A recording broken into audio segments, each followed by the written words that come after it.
नमस्कार. रंगमुद्रा थिएटर फाउंडेशनतर्फे मी प्रशांत कुलकर्णी आपल्या सगळ्यांचं स्वागत करतो.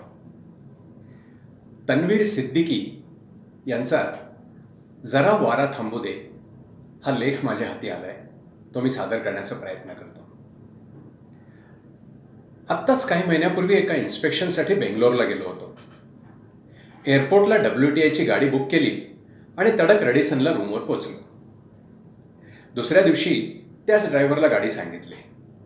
जिथं इन्स्पेक्शन होतं ती कंपनी बेंगलोर सेंट्रलपासून 30 किलोमीटर दूर होती.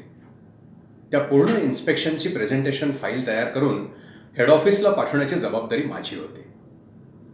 3 दिवस इन्स्पेक्शन चाललं. मी माझ्या यथाशक्ती प्रेझेंटेशन तयार केलं आणि साहेबांना मेल केला. साहेबांना प्रेझेंटेशन आवडलं नाही. त्यांनी फोन करून शिव्या घातल्या. एक दिवस आमच्याकडे राखीव होता म्हणून बरं. फ्लाईट दुसऱ्या दिवशी होती.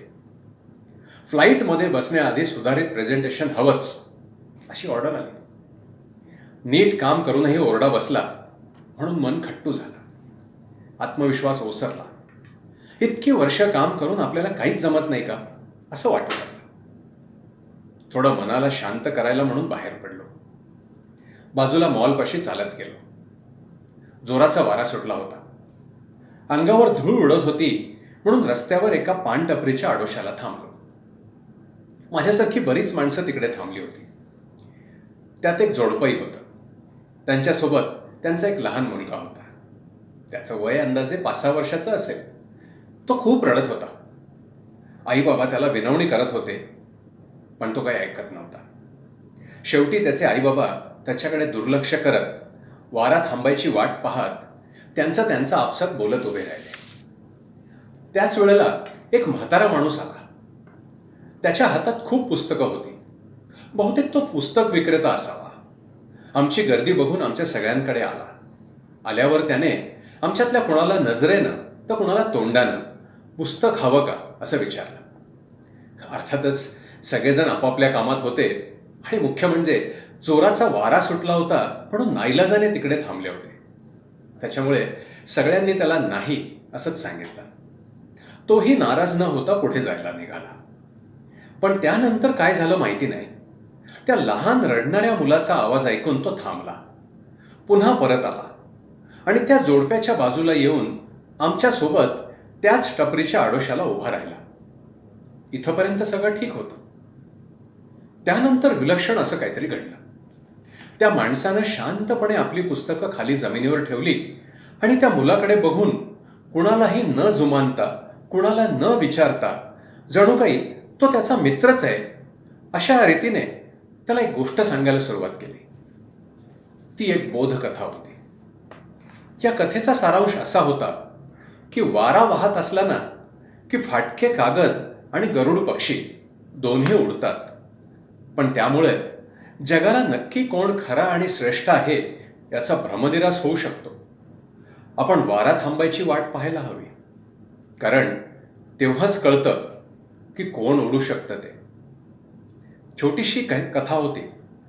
त्या मुलासोबत माझ्यासारखे काही जण ती कथा ऐकत होते. तो म्हातारा अशुद्ध हिंदीमध्ये त्याला सांगत होता. कथा संपली. गंमत म्हणजे इतका वेळ रडणारा मुलगा त्या माणसाच्या डोळ्यामध्ये बघून त्याची कथा ऐकून रडायचा थांबला. त्याच्या आईवडिलांना हायसं वाटलं. त्यांनी त्या म्हाताऱ्याला कुठल्या पुस्तकात ही कथा आहे ते पुस्तक आम्हाला विकत हवं असं सांगितलं. तो म्हातारा नम्रपणे उठला आणि म्हणाला, ही माझीच कथा आहे आणि हे पुस्तक मी विकण्यासाठी नाही लिहिलेलं. आणि त्यावेळी मात्र तो त्या मुलाच्या डोळ्याकडे इशारा करून त्याच्या आईवडिलांकडे बघत अस्खलित इंग्रजीमध्ये म्हणाला, दीज फॉर धिस आईज. तो खरं सांगत होता. कारण त्या लहान मुलाच्या डोळ्यामध्ये चमक आणि समाधान दिसत होतं. मला खूप विलक्षण वाटलं. माझी एक सवय आहे.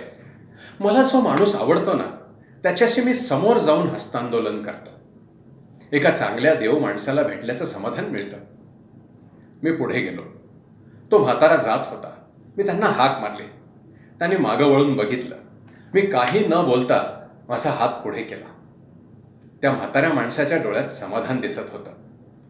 मी ॲटिट्यूडने पुढे केलेला हात त्याने त्याचे दोन्ही हात दाबले आणि घाबरत माझ्याकडे बघितलं. मी फक्त त्यांच्या डोळ्यात बघून इतकंच म्हणालो, युअर स्टोरी वन सर. त्यांच्या चेहऱ्यावर आनंद दिसत होता.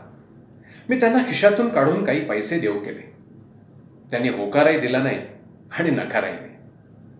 फक्त माझ्या चेहऱ्याकडे पाहिलं. मी जबरदस्ती हातात असले नसले तेवढे पैसे त्यांच्या शर्टच्या खिशात कोंबले. त्यांनी त्यांच्या खिशाकडे पाहिलं, माझ्याकडे पाहिलं आणि हलकंसं स्माईल देत ते परत जायला निघाले. तेवढ्यात माझा फोन खणणला. अर्थातच साहेबांचा. उचलणं भाग होतं. मी उचलला. पलीकडून ओरडा ऐकायला येत होता. प्रेझेंटेशन कधी पूर्ण करून पाठवतोय त्याची विचारणा होत होती. यावेळी मात्र मला त्रास होत नव्हता. मी फोनवर त्या पाठमोऱ्या जाणाऱ्या म्हाताऱ्याकडे बघत जोरात इंग्रजीत म्हणालो, प्रेझेंटेशन पाठवतो सर, फक्त जरा हा वारा थांबू दे. आता तो म्हातारा थांबला, मागे वळाला, माझ्याकडे आला. काही क्षण आम्ही दोघे काहीच बोलत नव्हतो. त्याने यावेळी मात्र माझ्या डोळ्यामध्ये आनंदाने, समाधानाने आणि अभिमानाने बघत स्वतःच्या शर्टच्या खिशामध्ये मघाशी मी कोंबलेले पैसे परत काढले आणि तेच पैसे माझ्या शर्टच्या खिशामध्ये कोंबत माझ्यापुढे मघाशी मी केला होता ना तसा ॲटिट्यूडवाला हस्तांदोलनासाठी हात पुढे केला. आणि यावेळी मी तो हात माझे दोन्ही हात पुढे करून शाबासकी स्वीकारतात तसा दाबला. तो फक्त मला इतकंच म्हणाला, नाव the story one son, God bless you. तुम्ही ना त्या माणसाचे डोळे पाहायला हवे होते. ते गरुडाचे डोळे होते. पण काही हरकत नाही, मी ते डोळे माझ्या डोळ्यात साठवून ठेवले आहेत आणि एके दिवशी तुम्हाला नक्की दाखवीन. फक्त जरा हा वारा थांबू दे.